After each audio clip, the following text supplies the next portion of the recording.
అబ్బో ఇక్కడ కేజీ చీరలు కొంటే అర కేజీ చీరలు ఫ్రీ అంట. మంగళ్య షాపింగ్ మాల్ కేజీల్లో సేల్ టన్నుల్లో ఆనందం.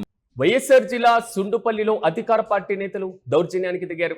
ఓ ప్రైవేటు ఉద్యోగి పైన తెలుగుదేశం పార్టీ నేత మహేష్ నాయుడు అనుచరులు హత్యాయత్నానికి పాల్గొన్నారు. మొహమ్మద్ పైన ఇనుప రాడ్లతో దాడి చేశారు. తలకు బలమైనటువంటి తీవ్ర గాయాలయ్యాయి.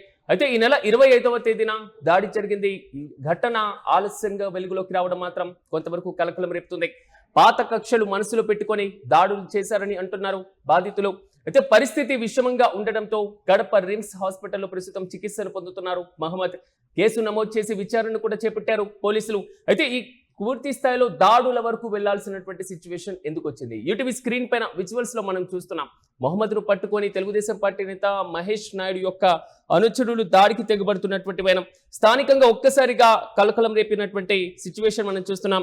రాజకీయపరమైనటువంటి అంశాల లేదా పాత కక్షలను మనసులో పెట్టుకొని మాత్రమే ఈ విధమైనటువంటి దాడికి, ఈ రకమైనటువంటి హత్యాయత్నానికి పార్టిసిపేట్ చేశారా అనేటువంటి కోణంలో కూడా పోలీసులు కేసులు నమోదు చేసి దర్యాప్తు చేపట్టాలంటూ కూడా బాధితులు డిమాండ్ చేస్తున్నారు. అయితే కేవలం పాత కక్షలు మాత్రమే ఉన్నాయనేది మాత్రం బాధితులు చెప్తున్నటువంటి అంశం. ఈ నెల 25వ తేదీన ఈ ఘటన జరిగితే ఈ రోజు వరకు అంటే ఆల్మోస్ట్ 4 రోజుల పాటు ఆలస్యంగా రావడం మాత్రం మరో కొత్త కుట్ర కోణంలో కూడా అనుమానాలు వ్యక్తమవుతున్నాయి. మహేష్ నాయుడు అనుచరులు ఇనుప రాడ్లు తీసుకొని, దారుణమైనటువంటి మారణాయుధాలు తీసుకొని దాడి చేస్తున్న, విచక్షణారహితంగా దాడి చేస్తున్నటువంటి దృశ్యాలు మాత్రం ప్రస్తుతం సోషల్ మీడియాలో వైరల్ గా మారుతున్నాయి. మనం చూస్తున్నాం ఆటో సమీపంలో ఉన్నటువంటి మొహమ్మద్ అక్కడి నుంచి బయటికి రావడం, వెంటనే ఆయన పైన వరుసగా రాడ్లు తీసుకొని దాడికి దిగడం, ఒంటరిగా ఉన్నటువంటి సమయంలో ఎవరూ లేనటువంటి సందర్భంలో ఈ రకమైనటువంటి కర్రలు, రాళ్లతో, అక్కడ ఉన్నటువంటి ఆయుధాలతో దాడికి యత్నించడం, ఎలాగైనా తను హత్య చెయ్యాలి అనేటువంటి కుట్ర కోణం, పక్కా ప్లాన్ పక్కాగా ఉంది అనేటువంటి ఇన్ఫర్మేషన్ మాత్రం క్లియర్ కట్ గా ఇక్కడ అర్థమవుతుంది. వెంటనే స్థానికులు గమనించడం, కుటుంబ సభ్యులకు సమాచారం ఇవ్వడం, వారు కూడా రావడం, బాధితుల్ని హాస్పిటల్ కి తరలించినటువంటి వైనం. అయితే మహమ్మద్ పరిస్థితి విషమంగా మారడంతో మెరుగైనటువంటి వైద్యం కోసం కడప రిమ్స్ హాస్పిటల్ కి తరలించినట్లుగా తెలుస్తుంది. అయితే దాడి అనంతరం నిందితులు అక్కడి నుంచి పరారయ్యారు. ప్రధానంగా తెలుగుదేశం పార్టీ అనుచరులు, మహేష్ నాయుడు అనుచరులుగా మాత్రమే వీరిని గుర్తిస్తున్నారు. ఎందుకు ఈ విధమైనటువంటి పాత కక్షలు చోటు చేసుకున్నాయి అనేటువంటి కోణంలో కూడా పోలీసులు దర్యాప్తును ప్రారంభించడం జరిగింది. అయితే హత్యాయత్నం విభాగాలపైన ఇప్పటికే కేసును కూడా నమోదు చేశారు. దాడికి పాల్పడినటువంటి నిందితులను గుర్తించడం, వారిని అరెస్ట్ చేసేటువంటి ప్రక్రియ చేపట్టాలి అంటూ కూడా డిమాండ్లు వ్యక్తమవుతున్నాయి.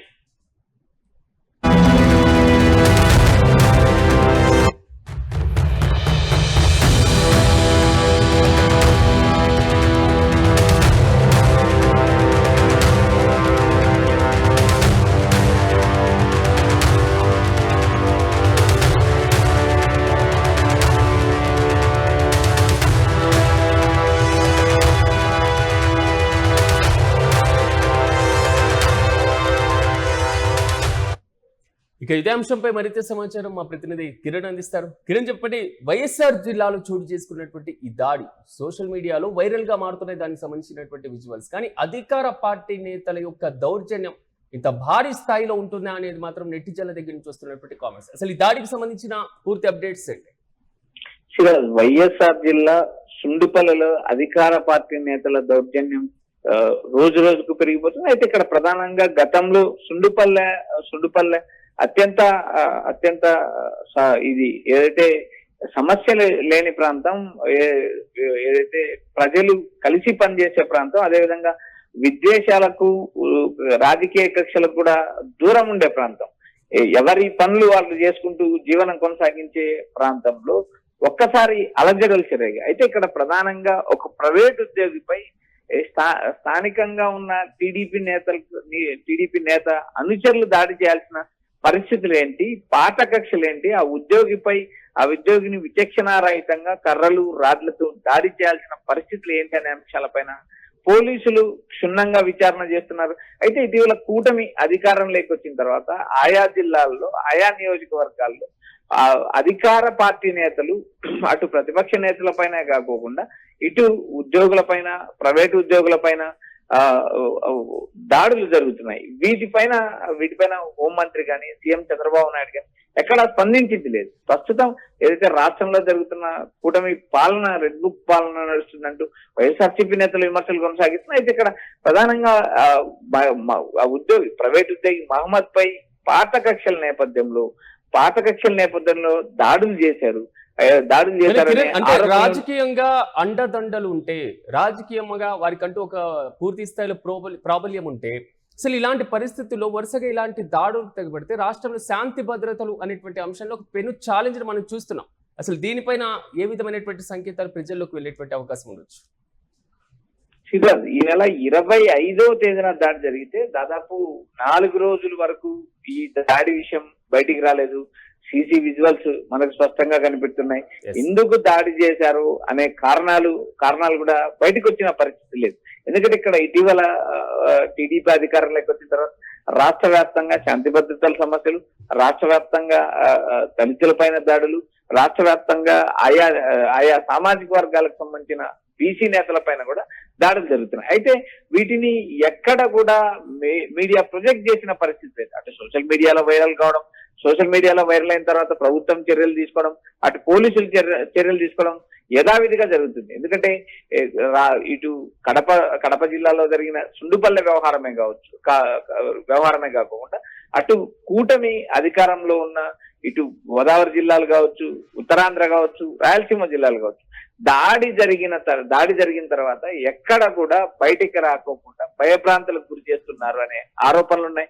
అధికార పార్టీ నేతలు పలు చోట్ల దాడులకు దిగడం, దౌర్జన్యాలకు దిగడం అత్యంత సాధారణం అయిపోయింది. కూటమిలో శాంతి భద్రతలకు విఘాతం కలుగుతుంది, శాంతి భద్రతల సమస్య కొనసాగుతుంది, శాంతి భద్రతలను పట్టించుకునేవారు లేదు. ఇటు సీఎం చంద్రబాబు నాయుడు పదే రాష్ట్రంలో రౌడీ రాజ్యాంగాన్ని సహించం, దాడులు సహించం, అండగా ఉంటామంటూ పదే ప్రకటన చేసినాం.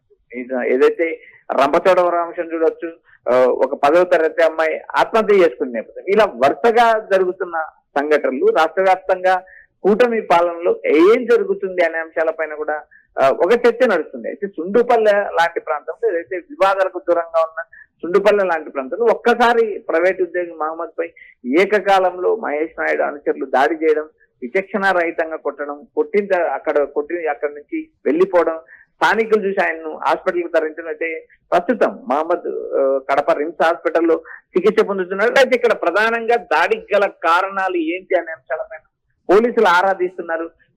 పోలీసులు కేసు నమోదు చేశారు. అయితే ఇక్కడ అధికార పార్టీకి సంబంధించిన నేతలకు రాజకీయ అండ ఉండడం, ఒక ప్రైవేటు ఉద్యోగి పైన అమానుషంగా పాత కక్షలు మనసులో పెట్టుకొని దాడి చేయడం ఎంతవరకు సమంజసం అంటూ స్థానిక ప్రజలు ప్రశ్నిస్తున్నారు. అయితే కూటమి అధికారంలోకి వచ్చిన తర్వాత రాష్ట్రంలో శాంతి భద్రతలు పూర్తిగా దెబ్బతిన్నాయనే విమర్శలు వస్తున్నాయి. మరోపక్క రాష్ట్రంలో ఉన్న ప్రతిపక్షం వైఎస్ఆర్సీపీ కావచ్చు, ఇటు ప్రజా సంఘాలు కావచ్చు, లెఫ్ట్ పార్టీలు కావచ్చు, ఆందోళన కొనసాగించిన పరిస్థితి. ఒకనొక స్టేజ్ లో పోలీసులు నేరుగా ప్రతిపక్ష పార్టీ నేతలపై దాడులు చేయడం, దౌర్జన్యంగా వ్యవహరించడం ఒకవైపు అయితే, మరోపక్క అధికార పార్టీ నేతలు పలువురి మీద దాడి చేయడం ఒక దిగ్భ్రాంతికరమైన విషయాలంటూ విమర్శలు వస్తున్నాయి. ఇటు సుండుపల్లిలో జరిగిన ఈ వ్యవహారం మహమ్మద్ పై దాడి చేయడం, దాదాపు 4 రోజుల తర్వాత వెలుగు చూడడం అనేది అత్యంత అమానుషం అంటూ విమర్శలు ఇస్తున్నాయి. ఇలాంటి నేపథ్యంలో కడప రిమ్స్ హాస్పిటల్ ఆయన చికిత్స పొందుతున్నాడు. ఆయన ఆరోగ్య పరిస్థితి కూడా తీవ్రంగా ఉందని మనకు సమాచారం అనిపిస్తుంది.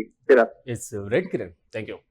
తొమ్మిదవ వైఎస్ఆర్ జిల్లాలో ఉన్నటువంటి సుండుపల్లిలో అధికార పార్టీ నేతలు దౌర్జన్యానికి దిగడం మాత్రం కొంతవరకు కలకలం రేపుతుంది. ఓ ప్రైవేటు ఉద్యోగి పైన తెలుగుదేశం పార్టీ నేత మహేష్ నాయుడు అనుచరులు ఈ రకమైనటువంటి దాడికి, హత్యాయత్నానికి పార్టిసిపేట్ చేయడం మాత్రం కలకలం రేపుతుంది. మహమ్మద్ పైన ఇనుప రాడ్లతో దాడి చేశారు. తలకు బలమైనటువంటి గాయాలైనట్లుగా తెలుస్తుంది. ఈ నెల 25వ తేదీన ఈ ఘటన జరిగిన కానీ ఇప్పటికీ 4 రోజులు అవుతుంది. ఇంత 4 రోజుల తర్వాత ఆలస్యంగా వెలుగులోకి రావడం వెనకాల కూడా అనేక అనుమానాలు వ్యక్తమవుతున్నాయి. పాత కక్షలను మనసులో పెట్టుకొని కేవలం పాత కక్షల కారణంగానే ఈ దాడి జరిగి ఉండవచ్చు అనేటువంటి అనుమానంతో పాటుగా రాష్ట్రంలో శాంతి భద్రతల పరిస్థితి పైన మరో రకమైనటువంటి బలమైన ప్రశ్న కూడా తలెత్తుతుంది. ప్రస్తుతం మహమ్మద్ పరిస్థితి విషమంగా ఉన్నట్లుగా సమాచారం. కడప రిమ్స్ హాస్పిటల్లో మహమ్మద్ కు చికిత్సను అందిస్తున్నారు. పోలీసులు కూడా కేసులు నమోదు చేసుకోవడం జరిగింది. విచారణ కూడా వేగవంతం చేశారు. పాత కక్షల కారణమా లేదా రాజకీయపరమైనటువంటి అంశాలు ఏమైనా ఉన్నాయా అనేటువంటి కోణంలో కూడా పోలీసుల దర్యాప్తును ముమ్మరం చేశారు.